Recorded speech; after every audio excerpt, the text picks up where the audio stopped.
السلام علیکم ناظرین، میرے گھر میں نیا چوکی دار آیا تھا۔ لمبا سا سانولے رنگ کا پنجابی لڑکا تھا۔ اس کا نام ساجد تھا۔ مجھے وہ بہت ہی تندرست جوان لگا۔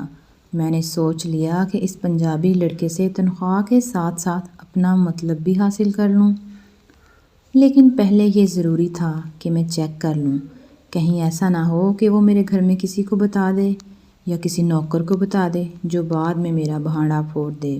میرا بیڈ روم فرسٹ فلور پر ہے، جو ہمارے گھر کا واحد بیڈ روم ہے، جس کی کھڑکی گھر میں مین گیٹ کی طرف کھلتی ہے۔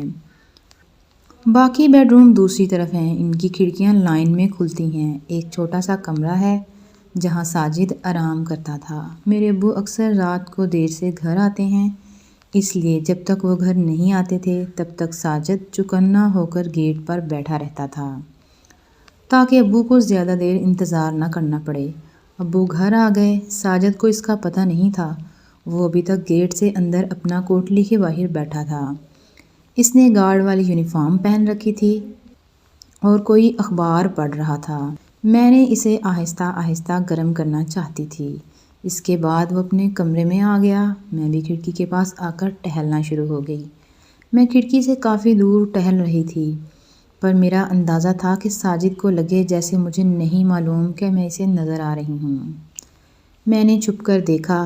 ساجد بے قرار کھڑکی کی طرف دیکھ رہا تھا۔ آنے والے دن میں نے آفس جاتے ہوئے دیکھا، اس کی نظر میری چھاتی پر جمی تھی۔ میں نے اسے کمرے میں آنے کو کہا، اسے واش روم صاف کرنے کو کہا۔ واش روم کے اندر سے میں اسے تھوڑا تھوڑا دکھ رہی تھی۔ ایک دن میرے گھر والوں نے 3 دن کے لیے ایک شادی میں لاہور جانا تھا۔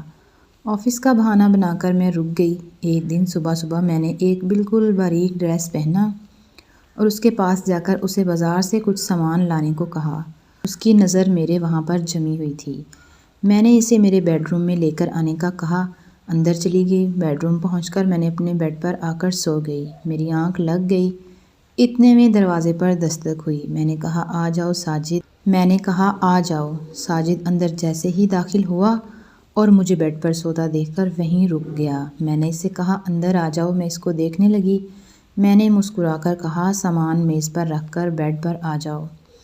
سوری میڈم، بیڈ پر نہیں آ سکتا کیونکہ میں نے پوچھا آپ میری مالکن ہو، لیکن میں آپ کے ساتھ زنا نہیں کرنا چاہتا۔ یہ سن کر میرے تن بدن میں آگ لگ گئی۔ میں نے کہا کہ میں خود تمہیں کہہ رہی ہوں۔ وہ سامان رکھ کر واپس جانے لگا، اس کے مضبوط بازو تھام لیے۔ تو مجھے ایسے چھوڑ کر نہیں جا سکتا۔ وہ کہنے لگا میڈم مجھے جانے دیں۔ میں نے کہا اگر تم نے میری بات نہیں مانی تو میں سب کو بتا دوں گی کہ تنہائی کا موقع پا کر تو نے میری عزت لوٹنے کی کوشش کی۔ آپ ایسا نہیں کر سکتی کیونکہ اس سے آپ کی ہی بدنامی ہوگی۔ میں نے کہا میں بدنامی سے نہیں ڈرتی۔ ایک لڑکی جو کسی چوکی دار کو اپنا جسم پیش کر سکتی ہے تو تم اندازہ لگا لو وہ کیا کچھ کر سکتی ہے۔ میڈم مجھے جانے دیں، میں شادی شدہ ہوں اور اپنی بیوی سے بہت محبت کرتا ہوں۔ میرا بچہ بھی ہے۔ اگر تم یہاں سے چلے گئے تمہاری بیوی کو پتہ چل جائے گا تم نے شہر میں اپنے مالک کی بیٹی کی عزت لوٹنے کی کوشش کی ہے۔ تمہیں جیل ہو جائے گی اور تمہارا بچہ ساری زندگی تم سے نفرت کرے گا۔ مجھے معلوم ہے آپ شروع دن سے میرے ساتھ یہ کام کرنا چاہتی تھیں، لیکن میں نے ہمیشہ آپ کی عزت کی ہے۔ آپ مجھ پر مہربانی کریں، میں غریب آدمی ہوں۔ مہربانی تو کر رہی ہوں۔ میں نے کہا کہ خوبصورت جوان لڑکی پاگل ہے، بالکل ایسی حالت میں تمہارے سامنے کھڑی ہے۔